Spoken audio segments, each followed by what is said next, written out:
दोस्तों, बिहार से बड़ी खबर सामने आ रही है। खबर यह है कि कुर्सी कुमार के नाम से मशहूर नीतीश कुमार एक बार फिर से खेला करने वाले हैं। अमित शाह जो खेल नीतीश कुमार के साथ करना चाह रहे थे, लग रहा है कि वो खेल खुद उनके साथ ही होने वाला है। अमित शाह नीतीश कुमार से बिहार छुड़वाकर उन्हें दिल्ली पहुंचाने की तैयारी में थे।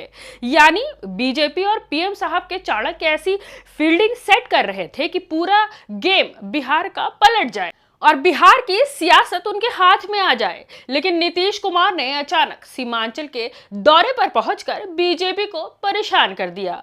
वहीं दूसरी तरफ निशांत के जेडीयू कार्यालय पहुंचते ही हमारा सीएम कैसा हो, निशांत कुमार जैसा हो के नारे लगने लगे। यानी जेडीयू के लोग निशांत को सीएम बनाने की डिमांड कर रहे हैं। इससे न सिर्फ बीजेपी खेमे में हड़कंप मच गया है, बल्कि पीएम साहब के चाणक्य जी की भी सिट्टी पिट्टी जरूर गुम हो गई है।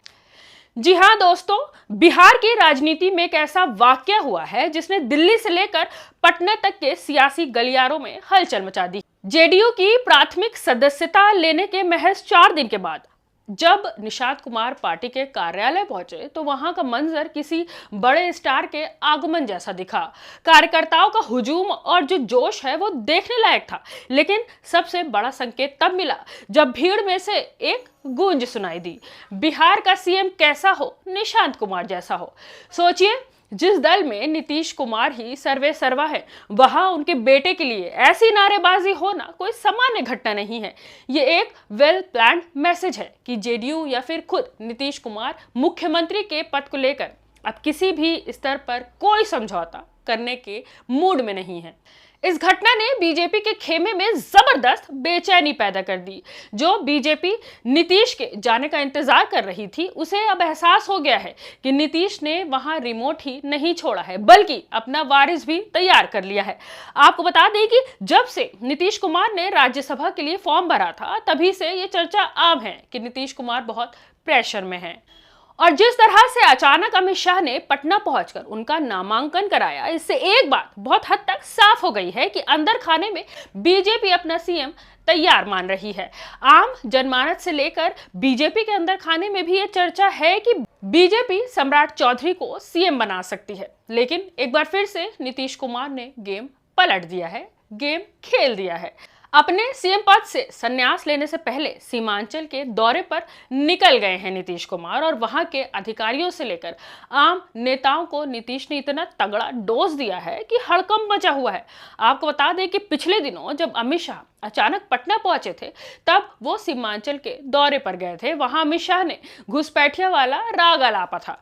माना जा रहा है कि ये ध्रुवीकरण की राजनीति का हिस्सा था, क्योंकि अमित शाह बिहार में संदेश देना चाहते थे कि वो घुसपैठ को लेकर बहुत ही ज्यादा गंभीर हैं।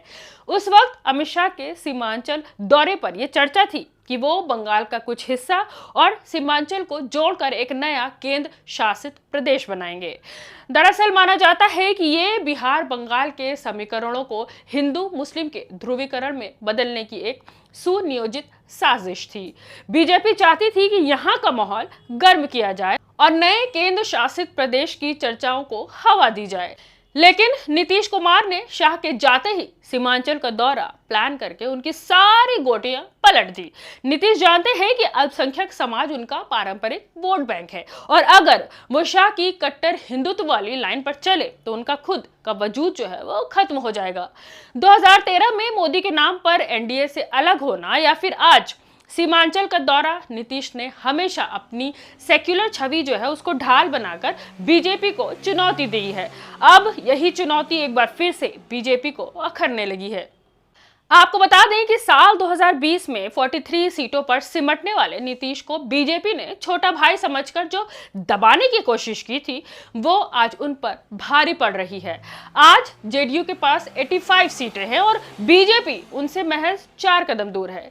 नीतीश कुमार ये अच्छी तरह से जानते हैं कि आज वो बीजेपी की बैसाखी पर नहीं, बल्कि बीजेपी उनकी बैसाखी पर टिकी है। अमित शाह ने दिल्ली में बैठकर जो चुनावी गणित बिठाया, नीतीश उसे पटना की सड़कों पर आकर फेल कर रहे हैं। जिस उम्र में नेता रिटायरमेंट की योजना बनाते हैं, उस उम्र में नीतीश कुमार परियोजनाओं का जायजा ले रहे हैं, अफसरों को हड़का रहे हैं और जिलों का दौरा कर रहे हैं। माना जा रहा है कि ये किसी राज्यसभा जाने वाले नेता की विदाई नहीं, बल्कि एक नए मिशन का आगाज है।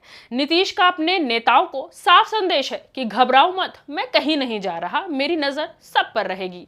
आपको बता दें कि बीजेपी को लगता है कि उन्होंने नीतीश को राज्यसभा भेजकर रास्ते से हटा दिया, लेकिन नीतीश के पेट के दांत यानी उनकी राजनीतिक चालाकी अभी भी बीजेपी को डराने के लिए काफी है। नीतीश कुमार ने निशांत को आगे करके अपनी विरासत को जो सुरक्षा कवच दिया है, यह बीजेपी के सपनों पर पानी फेरने के लिए काफी है। अगर निशांत सीएम बनते हैं तो नीतीश कुमार राज्यसभा की कुर्सी पर बैठकर बिहार की सत्ता को अपने इशारे पर नचाएंगे। इतिहास गवाह है कि नीतीश जब चाहें खेल पलट सकते हैं। ओवैसी की पार्टी के 5 विधायक हों या कांग्रेस के असंतुष्ट खेमे, वो नीतीश कुमार के एक इशारे पर पाला बदलने के लिए तैयार रहते हैं। साल 2013, 2015, 2017, 2022 और 2024 ये जो साल है वो गवाह है कि नीतीश कब क्या कर दे कोई नहीं जानता। इस बार 85 विधायकों की ताकत उनके साथ है और महागठबंधन का दरवाजा उनके लिए हमेशा खुला ही है। अगर बीजेपी ने निशांत की राह में रोड़े अटकाने की कोशिश की तो नीतीश 2026 के राज्यसभा चुनाव का इंतजार नहीं करेंगे। बिहार की सियासत के इस जादूगर के पिटारे में अब क्या निकलने वाला है ये किसी को नहीं पता। खुद को सीएम बनाए रखने के बहाने हो या फिर बेटे की ताजपोशी का रास्ता, नीतीश ने अपनी बिसात बिछा दी है। अमित शाह को लग रहा है कि वो बिहार फतेह कर लेंगे, लेकिन नीतीश की ये सक्रियता बता रही है कि लड़ाई अभी खत्म नहीं हुई है बल्कि शुरू हुई है।